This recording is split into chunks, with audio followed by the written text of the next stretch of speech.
వినూత్నమైనటువంటి పద్ధతిలో మరి మన పంచాయతీరాజ్ శాఖలో ఉన్నటువంటి సమస్యల పరిష్కారం కోసం ప్రిన్సిపల్ సెక్రటరీ గారు ఈ యొక్క ప్రోగ్రామ్ను ప్లాన్ చేసుకోవడం జరిగింది. అదేవిధంగా మరి లోకేష్ గారికి, సృజన గారికి, మిషన్ భగీరథ INC గారికి, ఇతర డిపార్ట్మెంట్స్ అధికారులకు మరియు ఈరోజు మరి వివిధ సమస్యల మీద ఈ ఆన్లైన్ ద్వారా ఇంటరాక్ట్ అవుతున్నటువంటి అధికారులకు అందరికీ కూడా హృదయపూర్వక శుభాకాంక్షలు.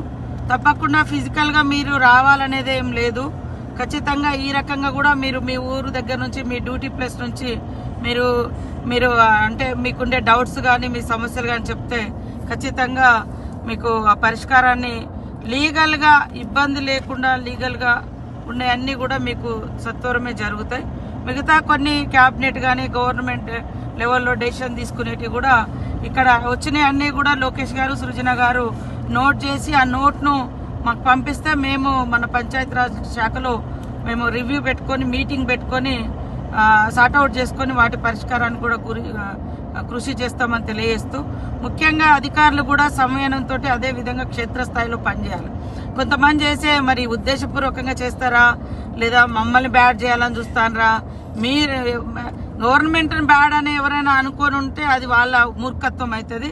నిన్న ఎక్కడ మంచిర్యాలలో మరి ఒక ఓల్డ్ ఏజ్ ఆమె దగ్గర నుంచి వాళ్ళ కొడుకు ఏదో డబ్బులు కట్టలేదని పెన్షన్ కట్ చేసిరని వచ్చారు.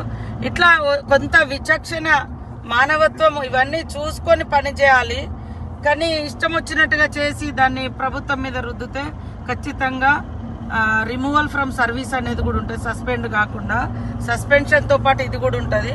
మీరు ఓకే అనుకోకుండా తప్పు దొర్లింది లేదా బై మిస్టేక్ లేదా అక్కడక్కడ చిన్న చిన్న మిస్టేక్, కానీ ఉద్దేశపూర్వకంగా చేస్తే మాత్రం ఖచ్చితంగా వాటి పూర్వపరాలు సేకరించి చర్యలు తీసుకుంటాం.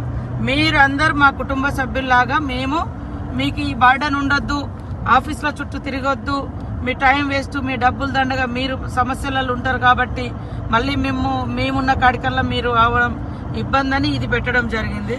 కాబట్టి ఈ రోజు నుంచి నిన్న మొన్న కూడా కొన్ని గ్రామ కార్యదర్శులు ఇల్లుల కాడ కూడా కొంత అవి ఇవి ఏదో ప్లాన్ చేసిరు అనేది కొన్ని ఆరోపణలు వచ్చినాయి. సో మన డిపార్ట్మెంట్ మీద ఎవరైనా తప్పుడు ఆరోపణలు చేస్తే మీరు వెంటనే ఖండించాలి, మీ తప్పు లేకుంటే. తప్పు ఉంటే మాత్రం ఖచ్చితంగా చర్య తీసుకోవడం జరుగుతుంది. అందుకని మీ సమస్యల వలయంలో ఊకే ఇటు అటు తిరగడం కాకుండా